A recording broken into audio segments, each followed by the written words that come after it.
So, bali directly nakakonekta siya sa may solar panel natin. So, ito yung araw niya. Pailawin na rin natin tong LED light na to. So, pagganahin na natin siya lahat. So, working siya lahat. Hi! This is TechDad and welcome to my channel.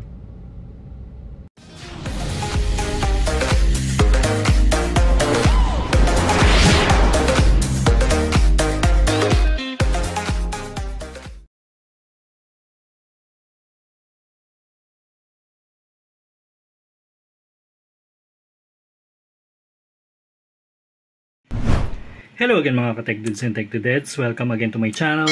So for today's video, magre-review tayo nitong solar fan na nabili natin for around 1,000 plus pesos. Ilalagay ko na lang sa link in description kung saan ko siya nabili. So this is a DC fan. Pwede rin sa AC. So AC and DC fan. AC pwede nyo saksak sa kuryente and DC. So dual power siya. So, ang nakuha natin is yung 14 inches solar electric fan. Tapos, pwede na tayo mag-charge ng cellphone natin kasi meron niyang USB. And, umiikot din siya, no? Nag-oscillate din siya, no? Nagsuswing, parang ganon. And, medyo tahimik din siya. Ayan, nakalagay silent. And, may safety grill na nakalagay. Yung parang pinaka-cover niya, yung parang ganito.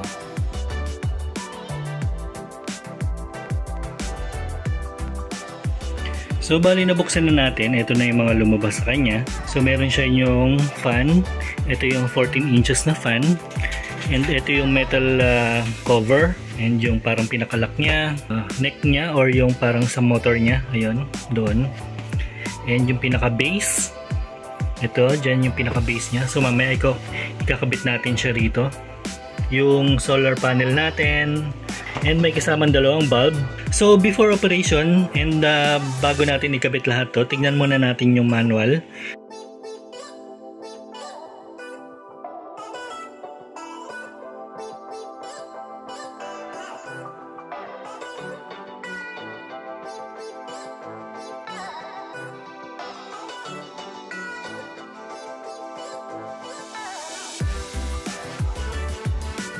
So, dito naman tayo sa may mga parts niya. So, ito nga yung 14 inches, yung cover niya, and then yung neck niya, and yung motor niya. Yan, yung lahat ng pinakita natin.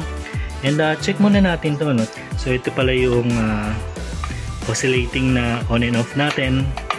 So, pwede siyang umikot, pwede siya naka-steady. And ito yung parang sa motor niya, sa loob. So ito na nga pala yung parang pinaka-base natin. Dito yung saksakan ng parang neck niya or yung sa motor. And ito yung mga nakalagay sa kanya. So may 6 volts na out, which is itong dalawang LED bulb na to. And itong USB 5 volt, pwedeng charge. Pwede tayo mag-charge ng phone natin, ng power bank, or kahit ano na USB. And DC in, dito i-connecta yung solar panel natin. Ito yung pindutan ng 1 and 2, yung speed ng fan. And ito naman yung sa may LED light. Ito naman din yung sa may power indicator kung nag-charge siya. Ito naman yung ilaw natin, yung LED light natin. So, try natin yun. Kahit wala pang hindi pa nakasaksak to, no? Tignan natin kung may battery pa siya na natitira yung factory charge niya. Ayun, so malakas naman siya. Ang ilaw niya is isa lang yung brightness niya. Yung sa ilalim, check natin. Rechargeable fan, charging voltage, yun nga yung kanina. And yung max power niya is 18 watts. So matipid to kaysa sa ordinary na electric fan na ginagamit natin, no? Kasi yung kadalasan na may electric fan tayo, ang wattage niya is around 30 or 60 or 100 watts, no? So itong 18 watts, napakatipid na nito. Check na rin natin yung battery. So open lang natin to. Ang pag-open nga pala nito, dalawang screw lang yung nandito. So tinanggal ko na yung isa rito. And ito naman, So Phillips screw lang na maliit, nakakasya rito, and tanggalin lang natin. Open lang natin siya banda rito. So ito na nga, bumungad na sa atin yung pinaka battery niya. So ang battery niya is 6 volts, 4.5 amp hour, no. So yan lang yung battery na nakalagay dito. Ito yung mga connector niya or yung connection paloob dun sa may parang pinaka-controller natin. So bali ko-connecta na natin yung power source natin, which is ito, yung sa may battery niya, and dito sa may pinaka-motor niya, no. So ang pag-connecta niyan, ilalapat nyo lang yung parang pinaka-pin na yan sa dito. Ayan. So dapat lapat na lapat siya. May lock naman yan, hindi naman kayo magkakamali dyan. So make sure lang na siguro nakababa to, no. Ayan. Para hindi siya nakaharang. Okay. So ayan yung parang pinaka-lock niya. Ito, yan. Ikot lang natin siya para mag-lock siya doon sa lock na yan. So ganyan yung magiging itsura niya. Make sure lang na nakatapat to dito sa harapan nyo para hindi kayo magkamali. Minsan kasi nakabit nyo, minsan nakaharap banda ron. So make sure lang na nakaharap siya rito. So bali ganito nga pala yung magiging itsura niya pag nakakabit na lahat ng parts niya, no? Ito yung parang pinaka likod niya. So pakita na lang din natin. Nakalimutan ko pala kanina, ito pala yung power port kung saan natin ikakabit yung pinaka outlet natin. Itong ilaw pala na to, meron siyang switch na dito, on and off. Dito rin on and off. Tignan natin yung ikot niya. So malakas naman siya. So number 1 pa lang yan. Yan yung number 2. So simulan natin yung oscillating niya. So ni-steady ko lang siya. Pailawin na rin natin tong LED light na to. So pagganahin na natin siya lahat.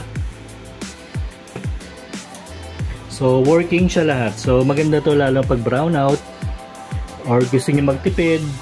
Tipid din kasi itong ilaw na to. 2 watts lang to. 0.2 watts. So all in all 18 watts daw to, pero I don't think na 18 watts. Siguro I think mga around 20 watts. For now, ganito yung magiging itsura niya pag nakakonekta na lahat. Bali, this time naman, i-connecta natin siya sa may solar. So nilagay ko na yung solar dito sa may, yung solar panel natin, nilagay ko na sa may bubong. Ito na yung parang pinaka-connector niya. So i-connecta lang natin siya rito. Titignan natin kung gagana siya. So nakalagay na naka-charge na siya. And let's see kung gagana siya. So gumagana yung ilaw, pero syempre gumagana to kasi may battery siya.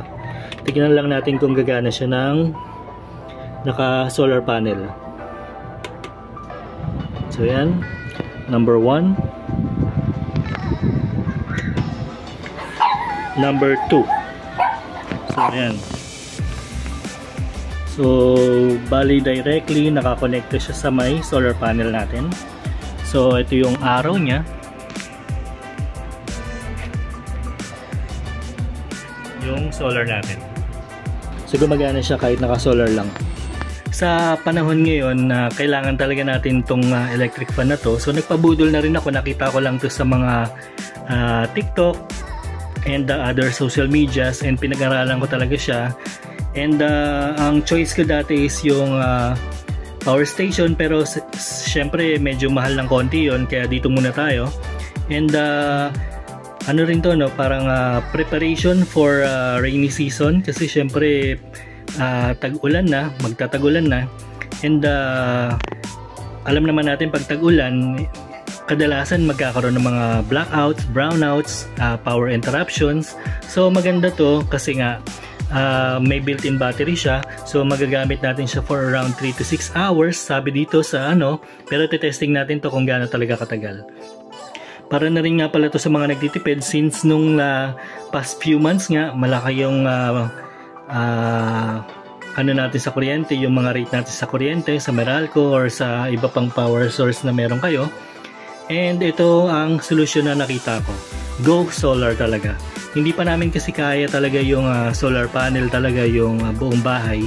Pero at least pa isa-isa, paunti-unti, we'll go solar. Kung nagustuhan niyo itong video na to, please click like, subscribe, and hit the notification bell para sa mga next DIYs or videos natin na katulad nito. Thank you and God bless!